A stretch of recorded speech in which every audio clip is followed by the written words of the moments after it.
Only true dogs fucking me and Big Nate. Well. Shoot him in the greens, toss his body in that big lake.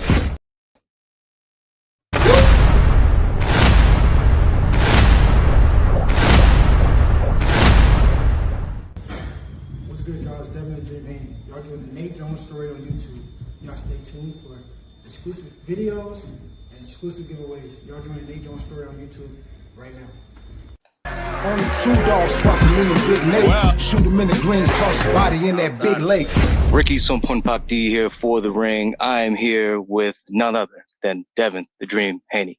Devin, we're here in New York getting ready for your fight against Jose Ramirez in one of the biggest cards this sport has ever seen. How are you feeling right now? I'm excited. I'm excited for it. I'm excited to be back in the ring. I'm excited to face Jose Ramirez. This has been my longest time away from the ring. So, I can't wait to show the world, everything that I've been working on, how much better fighter that I am and that I've gotten in this last year, how much mature I've gotten in the last year. And I can't wait. Man, you're coming back and you're not taking an easy fight. Like Jose Ramirez is a rough and rugged former unified champ. What do you have to do to keep him off you? You called him rugged in the little interview you just had earlier. So what do you have to do to get that win? He is a rugged opponent. He's not an easy fight on paper, but it's for me to, make the fight easy, to go, and use his weaknesses against him. Use his pressure against him. We know he's gonna come in there. He's coming to fight. He's gonna come in there to pressure. So, just showcase all my skills, everything that against a fighter, a tough fighter, somebody who comes forward and show the world that I'm an even better Devin Haney than I was. Yeah, it's been some time, man, since April, and I think everyone's excited to see you back. But again, the obvious question in the room, Ryan's there, right? Is it hard to kind of stay focused on the task at hand? Because I know you want to get back in that fight, right? And then you got Tio, you got Rolly, you got all those other storylines. How do you stay zoned in on the task at hand with Jose Ramirez? I mean, if I don't win this fight, then I don't get to those fights, especially the Ryan fight. So my main focus right now is Jose Ramirez, and not only just beating Jose Ramirez, but going in there and looking good doing it. Like I said, the whole world is going to be tuning in. They want to see what Devin Haney is going to show up. So I'm looking to go in there and make a statement, show the world that I'm back and even better. And then we'll see what's next. We'll look at that Ryan fight and we'll switch our focus to that fight. But right now, it starts with Jose Ramirez. Yeah, for sure. And like I said, the press conference is coming up in a few hours. I think it's going to be really interesting having you guys all up in the same panel. But what's going to happen? I know you're focused if someone, comes at you sideways and it's Ryan, it's Tiafimo, it's Rolly. We just got to see. Jose Ramirez is my opponent. That's my main focus right now. Not being sidetracked. Not taking my eyes off of the prize right now. Keeping my eyes on my food. And right now, Jose Ramirez is my food. So that's all I really care about. For sure. I wanted to get your thoughts on other guys around the sport. Shakur just fought last week in Riyadh. Tank just fought. How would you grade? Let's start with Shakur. How would you grade Shakur's performance? I mean, it's hard for me to grade because, anybody can look good against a guy like that. It's not hard to look good against him. He's not, championship level. He wasn't a proven fighter. So, it's hard to really grade that performance. He did what he was supposed to do. And I think, any other guys on at the top level would have did the same. And I saw you on Twitter talking about you guys, if Turkey presents the right money, like you guys would fight at any weight. Talk about that. Yeah, that's a fight that I've always wanted. I wanted it a couple of years ago when I was at 135. That would have been my last fight at 135. And, his team didn't want it. They didn't like the offer and whatever the case came up with this and that excuse. But now we're here. And finally, I wanted to get your thoughts on the Gervonta Tank Davis situation. What was your assessment on his fight against Lamont Roach, and what are your thoughts on the knockdown that wasn't called in round 9? Yeah, I mean, I thought it was a good fight overall. Lamont, I always knew Lamont was, he wasn't coming to lay down. I've been knowing Lamont since we was kids, so we came up in amateurs together. So I knew Lamont was serious. He was coming in there to fight, but he did a lot better than I thought he would, and I thought he won the fight personally. But yeah, the no knockdown, that was like unheard of. It was the first time I've ever seen it with my own two eyes, and yeah. Yeah, you were, you know, you've made some comments. I wanted to see the backflip, and I'm surprised Tank didn't say nothing back to you about that. Hey, I was just speaking my opinion on it. As you know, everyone's got an opinion, but no, I appreciate the time, Devin. Looking forward to your fight against Jose Ramirez. Best of luck to you, brother. Thank you. Now, that's Devin the Dream Haney, and Devin the Dream Haney is on a collision course with Ryan Garcia and Teofimo Lopez when these guys feel like they're ready for that fight, you know, and I'm thinking they're in for the fight of their life because when you see Cambosis and what he was able to do to Teofimo Lopez, like, I mean, Devin was ready for Teofimo. You know what I'm saying? But Teofimo messed that up. Both of them guys beat Lomachenko. So that fight was ready to be the marquee fight. While Ryan Garcia has yet to really proven himself. And in the fight where it looked like, okay, he's proven himself, he gets DQ'd because, you know, he allegedly took something that was illegal in substance matter.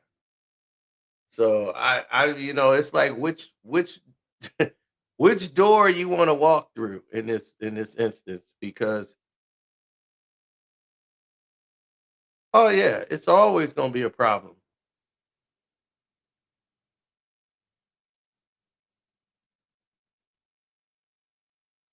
It's always going to be a problem when someone else is doing what they're doing in the situation. Somebody's always going to have a problem.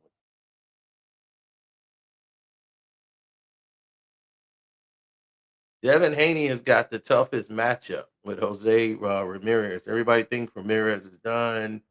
You know, he's on his last leg, and all of these excuses that they're coming up with in case he lose, you know.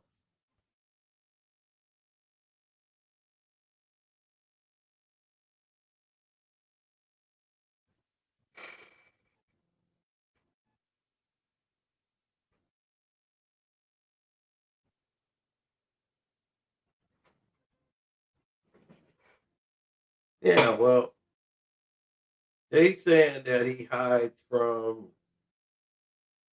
Devin Haney's not hiding. He's not shook. He's ready to shake, and he's gonna shake the rest of the world.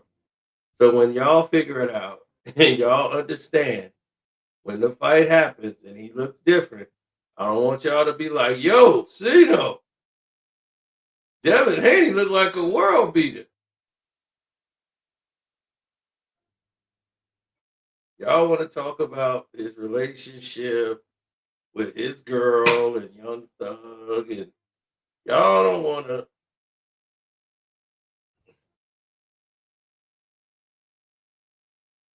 Y'all don't want to focus on the boxing. That's what it's about.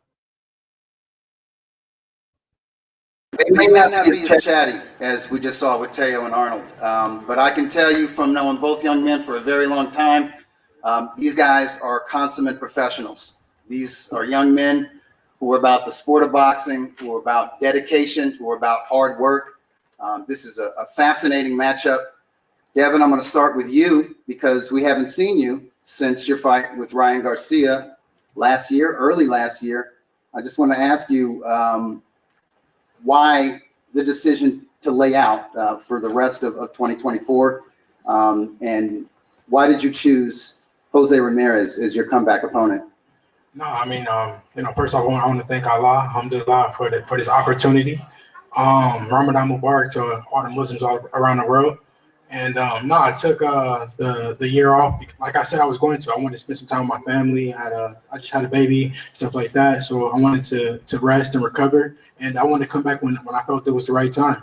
And but when I came back, I wanted to fight the best fighters in the world. I didn't want to just face any regular Joe Blow. I wanted to fight a two-time world champion like Jose Ramirez, and that's why we picked him. there are folks who say, Devin, that you were exposed. Even though you can argue, well, it wasn't an even playing field in that first fight with Ryan Garcia. They could say, well, we've never seen Devin Haney hurt like that. We've never seen him down on the canvas. He looked lost in there at times. Do you feel that there are questions that are being asked of you and that Jose Ramirez is going to ask those questions and you can answer them in the ring?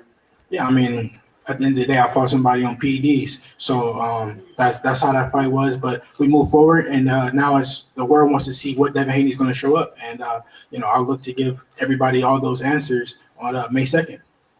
All right, Jose.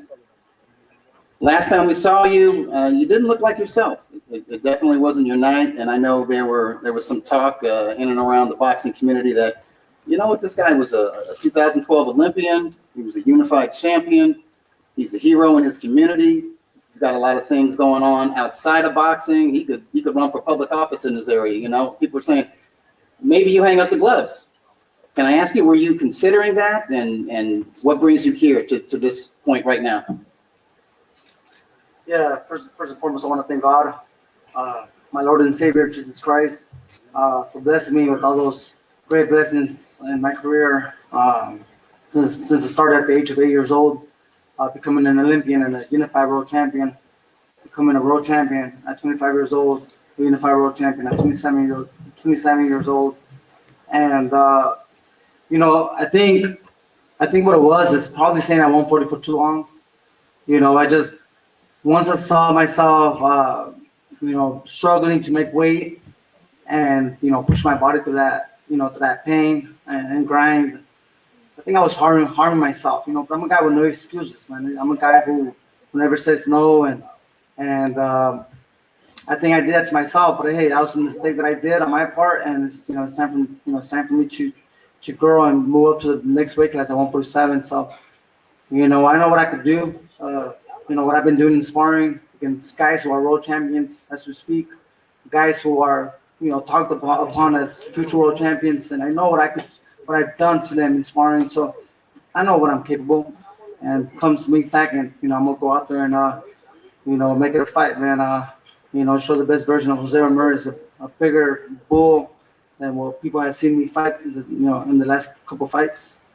You took the next question right out of my mouth. I wondered, had you hit your limit? Had you hit the ceiling on making 140 pounds? And I've wondered that for a long time. Even when you were champion, I'd see you between fights, I'd be like, what? No way that guy makes junior welterweight. So you're expecting to feel very strong. I'm expecting Devin Haney to be very strong at welterweight too, because I look at him and wonder, how did he boil down to 135, let alone 140? But if he's healthy and at his best, we're talking about a very difficult, classic 1-2 boxing style. How do you get to him? How do you break that style down? Yeah, man. I've never been too worried about my opposition in my career, man. I'm focusing on myself. I became the best boxer at lightweight in the Americas. Becoming an Olympian. Beating guys with different styles. Different sizes, different skills, different speeds, and I think people underestimate my speed and power. But I'm ready to put it together, man. May 2nd, and if you thought I was strong at 140, just watch me at 147. I'll never underestimate your power or your heart and dedication, and nobody should underestimate your skills. You're a very good technical boxer. Devin, same question to you. Was it time? Was it overdue to move from 140 pounds to 147? Are you finished with junior welterweight? Yeah, it was definitely time. My body just was maturing. 140 was hard for me to make.